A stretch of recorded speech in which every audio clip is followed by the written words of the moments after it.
Well, hi everybody, I'm Al Ruechel, and welcome back to the PCS Journal, where we sit down and talk with folks within Pinellas County Schools about important programs. We are talking about the, drum roll please, district application period.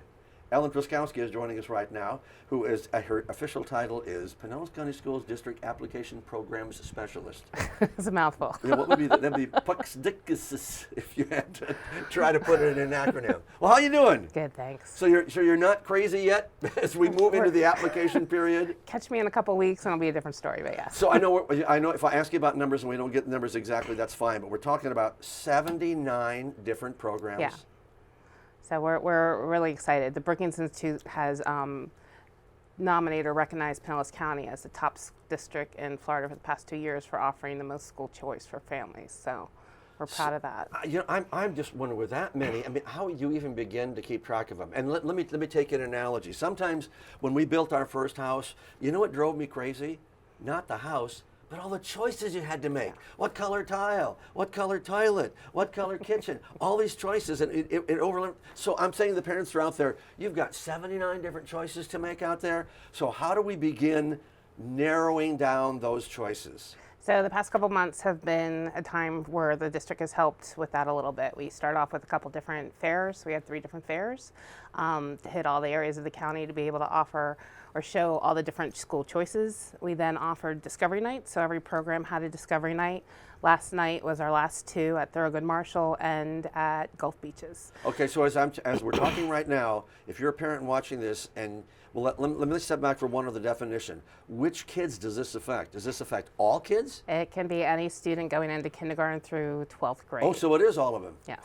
So if you're sitting at home and you went to one of the Discovery Nights, you're kind of ahead of the process at least, right? And if you didn't go, there's still time. Each school has their own website. The programs are there. The district on pcsb.org/choice also has a description of every single program that we have with links to the websites and so there's still time to kind of do your research, get a little bit on the programs. You can still call the schools for a tour, and there's quite a few high schools that will offer shadowing opportunities during that application period. Okay, so let's start again going back to the basics. What if, one of the questions that parents are going to ask, well, if I get my kid in one of these applications, today he wants to be a computer scientist, tomorrow he wants to be a med technician, and then the next day he wants to be a PE coach. What do you do? Well, that's the beauty of the program, is that each program, while there is a theme, they're still being exposed to the arts, they're still being exposed to science and STEM. So even if they're in Jamerson, which is an engineering and math program, and they want the arts program's still strong. So they're still going to get a well-rounded education. And if they don't like it, there's always the chance of looking for something that better suits their fits and interests the following year. Now, as kids get into the middle school years, is that going to affect their grade point? So if they're taking high school credit classes, it'll affect their grade point average. So some programs like the Pre-ACE, which is a Cambridge-based international program, their program, several of their courses are designed for that higher achieving.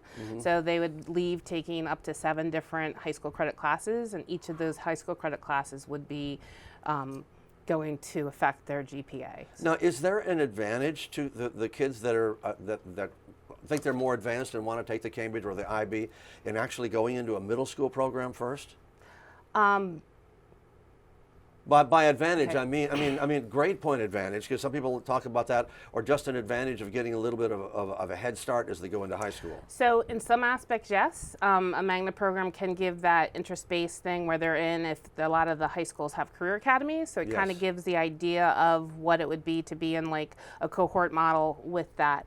As far as the IB or ACE, not necessarily, because every high school, or every middle school here offers high school credit classes. Okay. So even if they're not in a Magna program, they can still earn up to 6 or 7 high school credit classes in his own school. Now, we have been talking about the application process. I mean, actually, we started talking in August about the application process. So where are we in, as we speak right now, and realizing this program may be on the air for a couple of weeks, where are we in that process right now? So right now we're still in a late application period. So up until December 31st, parents can apply for this current school year. So they can apply up to December 31st for the 2019-2020 school year. When we come back in January, the new application period for the 2020-2021 school year will open. Now, okay, you confused me just a little bit. So They can apply, but it wouldn't be for the second half of the year. It would be to begin in the fall, correct? The or late not? application period has the potential of starting this school year. Oh, So it does? Yeah, so if they apply up to December 31st, high schools will do offers up until January 20th, and elementary and middle schools will do offers up till March 1st. Now, is that new, or has that been around for a while? That's been around for Gosh, I didn't know that you could kind of do the half a year. So that's through December 31st. Now we move into January. So talk me through the exact steps of Okay. I choose a school, blah, blah, blah, blah. So January 8th, the window will open up. It will close, and this year's a little bit different. We're closing at 5 p.m. on the last day, so we extended it so it's a little bit longer. But we're closing at 5. We have some concerns that if after the time the office closes, they're trying to apply and they run into problems. So Okay. this year we added a couple days onto the application process, but then are closing at 5. So if they are having trouble, we're able to assist them. So give me the dates application process So opens. January 8th through the 17th. 8th through the 17th. Is that the only time to sign up? No, so that's the initial application period, and that's Okay. going to be the best chance you have to get into one of the programs. The late application period will open up on March 23rd. You know I'm taking notes on this because inevitably somebody will stop me in the grocery store and go, you talked about application process, and what were those dates again? And not that I'd be able to get them right. So does this also, when we talk about the 79 different programs, people can differentiate between a certificate program and another program, or do all of these eventually give you some kind of certificate or some kind of advanced? So there's a new push or more recently or more recognition about industry certifications. So every school in the county has the option of doing different industry certifications. At that school? Yes, whether the schools do or not, it's a site-based decision, but Okay. the availability or option for that is there. So when our kids were in IB and the medical magnet, so we understand how that process works. So you apply. Then when do you start getting notifications whether your application is accepted? And so Yeah. this is a really important piece because the acceptance period, if you don't go back online to the same site and respond to an offer, that offer will disappear. So you want to make sure you go back on between February 14th and the 21st. Now, when we say back on, because let's back up, because there may be some people that know, how do I get on the website and how do they know it's me? Okay, so the first thing they need to do is have a username and password. So if you're at home right now and you don't have a username and password, you need to do that right now, correct? Correct. If you don't have one, it's as simple as bringing a photo ID to any school or the student assignment office at the admin building, and you just have to show the ID and they'll issue you a username and password. If you have one and you haven't used it within the past year, you'll have to reset the password. Okay. And that sometimes will trip up a family here and there because they'll go to apply and realize it hasn't been used in a year and then they're having issues. So if it hasn't been used in the past year, they'll need to reset it. And it's the same thing. Just bring a photo ID to any school and they'll be able to assist you. So through the internet, once you have a username, you apply on the internet. Right. So you'll go to, it's https / and then it's reservation.pcsb.org. And that'll take you to the site, username, password, and it's just simple steps to follow and And that's apply. important because that's the way that you're going to get informed about whether you're going to be accepted. Now, when they're accepted, because I remember when we had to do it, we had to list our choices, 1, 2, 3, 4, 5. Yes. Is it still 5 You choices? can still have up to 5 options, yes. This is a highly competitive program. Correct. You get hundreds and probably in the thousands of people that will apply. Mentally, how do you apply? Do you first choice, second choice, third choice? So they're weighted. So you want to make sure that whatever you put as your number 1 choice, that ranked choice, is what you really want. Right. Yeah. It's going to better your options of getting that program. And then you can choose the rest of the 5. It is a lottery-based computer application. So it is, when you apply, you get a random number. The computer, Spits it around. So it only knows you as a number. correct. Your IT person must be extremely smart. I don't even want to begin to. Okay, so you got 79 variables, Correct. and then 5 times 79 and then the factor of multiples that goes into all of that kind of stuff. Okay, so then you get the notice that says you have been accepted. Now, does it say you've been accepted based on your choices, or does it say you've been accepted and here's what's available? So what will happen is you'll go back online, same website, same steps. You'll go online and you'll see whether you've been given an offer for a seat at a program, or it may give you a temporary or initial wait list number. And this is important too. It's not the final number because it doesn't take into account something called a newly invited sibling priority. And that happens after the acceptance period.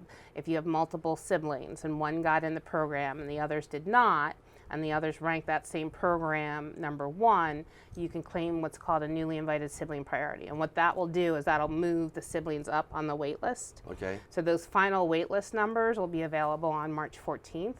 And typically a lot of times that causes some confusion because they'll see maybe they're 20 on that initial when they go in to check during the acceptance period, and after that newly invited sibling week they might be down to like 27. So it's important to know that the actual wait list number is March 14th. Do you hand out Xanax when these parents go? No, my phone rings nonstop. I know the way. Yeah, I know. I know the way this works because once you get into one of these programs and you have neighbors that talk to you about it, and I kept saying, they said, well, we were 44th on the wait list, and I said, do not panic yet. Correct. There's still plenty of time to get figured out, where you're going to end up going. But I remember when we talked in the past that there was a high percentage of students that actually get their first choice. Correct. Right. Last year, it was probably a little bit over 80%. Oh, that's good, yeah. So with that, there are some more popular programs like Osceola Fundamental High School and Madeira Beach where there's still people who ranked it as number one on the wait list just due to the popularity of the program. Yeah. Both of them had over 1,000 applications for the Wow. program, so it kind of, when you have limited number of seats for that, which is why we give the 5 choices. So you may not get into your number one, but you may get an offer for some of your other ones. And then when you're accepted, and when you say you're accepted, when will they know for sure? Because, I mean, accepting it doesn't necessarily, as you said, the process isn't quite over yet. So once they accept the seat and that the acceptance period ends, they are officially part of the school. So if they're coming from out of the county, like a private school or a charter school, they may have to bring in their records and the required documentation and officially enroll in the school. Once they bring that documentation to the school, it's complete and they'll be part of that class. Is there any advantage to getting in January 8th versus getting in on the 17th in terms of applying? Absolutely not. And kills me because every year we say it's the same thing and there are like 300 people who wait up till midnight and apply. Oh no. And it makes no difference whether they do it to that or wait till 5 o'clock, 4:59. Those are the people that shop on eBay, okay? And wait till the last possible with second. that. Yeah. So I always say 9 o'clock, God forbid there's any kind of issues or whatnot, they will be fixed. Yeah. But you're more than welcome to stay up and apply, but it will make no difference or have no bearing on your chances of getting And parents, in. if you have any questions, feel free to talk to your local schools as well, or you can call Ellen's office or whatever, because ask a lot of questions and get us started. But it is again, our testament is we have 4 kids that went through Pinellas County Schools. Our grandkids are going through, and great experience, great choices, great education. Have I used the word great enough? I think I have. It's been great talking to you, Ellen. Thank you very so much for your time. We're back with more of our program right after this. Stay with us.